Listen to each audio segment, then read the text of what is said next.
everyone, I'm Chanchal Bhardwaj and you're watching my channel Insightful Education। और हम tenses पढ़ रहे हैं जिसमें कि हम already past simple tenses discuss कर चुके हैं, प्रेजेंट कॉन्टिन्यूअस डिस्कस कर चुके हैं और आज हम पढ़ेंगे पास्ट कॉन्टिन्यूअस टेंस के बारे में। तो बिना देर करते हुए अपने वीडियो को शुरू करते हैं। तो हम पास्ट कॉन्टिन्यूअस टेंस जब पढ़ते हैं तो हमें ये पता होना चाहिए सबसे पहले हम उसे यूज कहाँ करते हैं। ठीक है, तो हम उसे कहाँ यूज करते हैं सबसे पहले ये जानिए। We use past continuous tense to describe the background of the story of the past. Means जब आप किसी भी स्टोरी के बारे में बात करते हैं पास्ट में, जैसे कि आप जब स्टोरीज पढ़ते भी होंगे आपने देखा होगा, तो उसमें एक बैकग्राउंड सेटअप करते हैं पहले के सब इतने अच्छे से दिन था, इतना सूरज बहुत मतलब तेजी से धूप दे रहा था, दिन बहुत सुहावना था, पक्षी उड़ रहे थे, ठीक है, बच्चे खेल रहे थे, नदियां बह रही थी। ऐसे आपको एक पहले बैकग्राउंड सेटअप करके देते हैं, है ना। वैसे ही तो जब आप किसी बैकग्राउंड के बारे में बात करते हैं स्टोरी का, ठीक है, तो जब आप किसी भी स्टोरी का या आप किसी भी जैसे कोई कहानी बताते हैं किसी को, या फिर आप जब अपने किसी पास्ट एक्सपीरियंस के बारे में बताते हैं किसी को जो कि आपके साथ पास्ट में हो चुका है, जैसे कि जब मैं उस दिन बाहर गया तो बहुत तेज बारिश हो रही थी, है ना, तब आप ऐसे कोई एक्सपीरियंस अपने बताते हैं, शेयर करते हैं, या फिर उसका बैकग्राउंड जो आप बताते हैं। ठीक है, तो जो बैकग्राउंड होता है हमेशा पास्ट कॉन्टिन्यूअस में होता है। जैसे कि इट वॉज रेनिंग हैविली, है ना, बहुत तेज बारिश हो रही थी। The sun was shining brightly, मतलब सूरज जो है बहुत तेज चमक रहा था। तो ये आप यहाँ देखिए, एक तो इसमें वॉज का यूज हुआ है और एक वर्ब के साथ आईएनजी, जो कि हमारा प्रेजेंट कॉन्टिन्यूअस में भी सेम ही था ना, कि हमारा इजएमआर और आईएनजी। अब यहाँ पर जो वर्ब्स यूज होंगी वो है वॉज वर्ब प्लस वर्ब के साथ आईएनजी। ठीक है, अब आपको हर जगह यही देखने के लिए मिलेगा। ठीक है, देन अब किस लिए यूज करते हैं आगे, दूसरा यूज क्या है इसका, describe an unfinished action in the past. Means आप जब पास्ट में किसी चीज के बारे में सोच रहे हो या किसी चीज के बारे में बात कर रहे हो, कि जब आप अपनी पुरानी यादों को सोचते हैं या फिर अपने पुराने किसी एक्सपीरियंस के बारे में किसी को बताते हैं, तो आप जो कि उस टाइम पे जब हम वो काम कर रहे थे वो काम फिनिश नहीं हुआ था, वो अधूरा था। ठीक है, तो तब हम पास्ट कॉन्टिन्यूअस का यूज करेंगे। जैसे कि she was dancing when I first saw her, जब मैंने उसे पहली बार देखा तो वो डांस कर रही थी। ठीक है, तो she was dancing, was dancing. ठीक है, व्हेन आई फर्स्ट सॉ, जब मैंने उसे पहली बार देखा तो वो डांस कर रही थी। ठीक है, तो वो उसका डांस कंप्लीट नहीं हुआ था, अधूरा ही था। ठीक है, then I was having a beautiful dream when my mom woke me up, मुझे बहुत ही सुंदर सपना मैं देख रही थी जब मेरी मम्मी ने मुझे जगा दिया। ठीक है, तो या फिर नींद से उठा दिया। तो इसमें आप जो सपना देख रहे हो वो अधूरा रह गया। ठीक है, तो अनफिनिश्ड एक्शन है।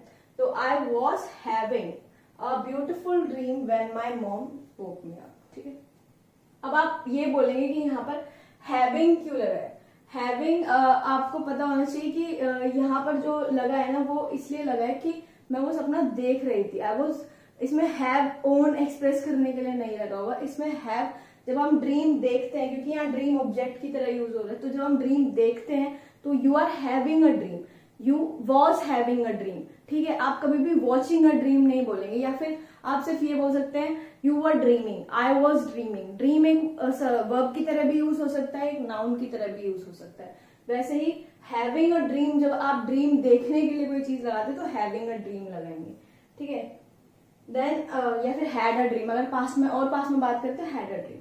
एक्सप्रेस चेंज ऑफ माइंड, मतलब जब आप अपना माइंड चेंज कर लेते हैं किसी चीज को लेकर, जैसे कि पहले मैं ये सोच रहा था लेकिन अब मैं ये करूंगा, तो पहले जो सोच रहा था उसमें क्या लगेगा हमारा पास्ट कंटिन्यूअस टेंस। जैसे कि I was going to spend my winter vacation in Shimla, मैं अपनी विंटर वेकेशन जो है शिमला में बिताने जा रहा था, लेकिन but it is too cold there in winters, लेकिन वहां तो ठंड में बहुत ज्यादा ठंडी होती है। ठीक है, वहां बहुत ठंड होती है विंटर्स में। And I was thinking if you could help me with my homework, मैं सोच रहा था कि क्या तुम मेरी मदद कर सकते हो इस होमवर्क में, बट अब तुम बिजी हो तो मैंने नहीं सोचा वैसे। ठीक है, तो इसीलिए आपको ये 3 यूजेस जरूर याद रखने हैं, इन्हीं से आपका पूरा पास्ट कंटिन्यूअस जो है वो फॉर्म होगा। चलिए आगे देखते हैं। सो पास्ट कंटिन्यूअस के सेंटेंस फॉर्म करने के लिए आपको ऐसा कुछ सेंटेंस बनाना पड़ेगा। ठीक है, सबसे पहले सब्जेक्ट। अब मैंने आपको सब्जेक्ट में बता रखा है, सब्जेक्ट में होता क्या है, कोई भी नाउन या प्रोनाउन, जैसे अब नाउन तो किसी का नाम हो गया, किसी जगह का नाम हो गया, किसी प्लेस का, थिंग का नाम हो गया, ठीक है। प्रोनाउन आपका ही शी इट, ठीक है, ये सब चीज आई वी यू दे। तो अब आपको वॉज किसके साथ लगाना है, वर किसके साथ लगाना है, तो आपको वॉज लगाना है I, he, she, it, this और दैट के साथ, और आपको वर लगाना है किसके साथ, we, you, they, these, those, ठीक है, या कोई भी प्लूरल नाउन, ठीक है, और यहाँ कोई भी सिंगुलर नाउन, ठीक है। तो आप ये आप ध्यान में रखेंगे कि आपको I, he, she, it, this, that के साथ क्या लगाना है, वॉज लगाना है, और we, you, they, these, those के साथ क्या लगाना है, वर लगाना है। और इसमें कोई भी आपका प्लूरल नाउन भी आ सकता है, और इसमें आपका कोई भी सिंगुलर नाउन आ सकता है, ठीक है। ये आपके सब्जेक्ट की तरह यूज होते हैं, ठीक। देन अब आपको सब्जेक्ट के साथ, इनके साथ, ये पता चल गया वॉज किसके साथ, वर किसके साथ लगाना है। अब उसके बाद वर्ब की बेस फॉर्म लगेगी, मींस वर्ब, अगर आपका कोई वर्ब है जैसे कि सिंग, डांस, ठीक है, स्टडी, रीड, लर्न, ये सब वर्ब है। तो अब इनके साथ आप इसमें पास्ट कंटिन्यूअस में कैसे लिखेंगे, सिंगिंग, आईएनजी लगाकर, ठीक है, डांसिंग, स्टडिंग,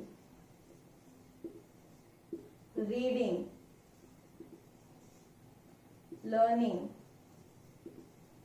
प्लेइंग, ठीक है। इन सब में मतलब सब में आईएनजी, जो वर्ब है उसके साथ आपको जोड़ देना है आईएनजी, ठीक है।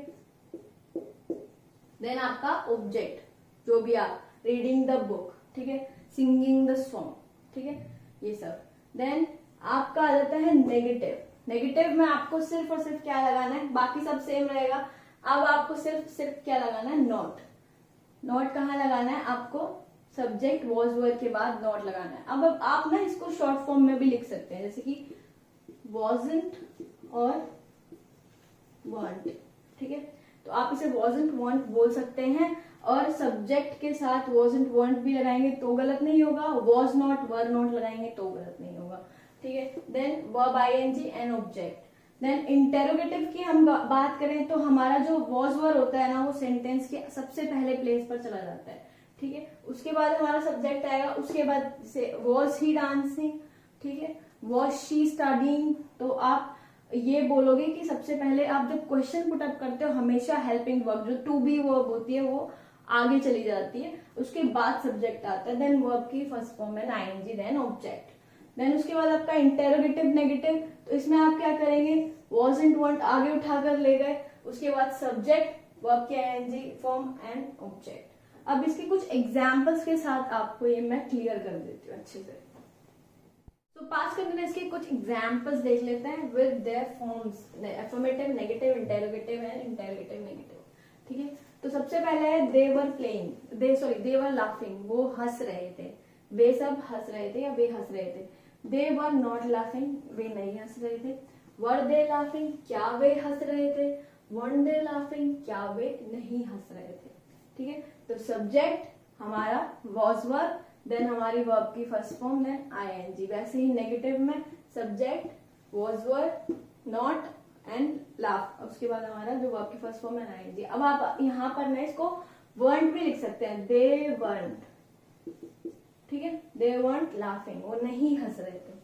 वर दे लाफिंग, ठीक है, क्या वो हंस रहे थे, वर्ंट दे लाफिंग। तो यहाँ भी मैंने सबसे पहले आगे वर्ंट लगा दिया, दे लाफिंग, ठीक है।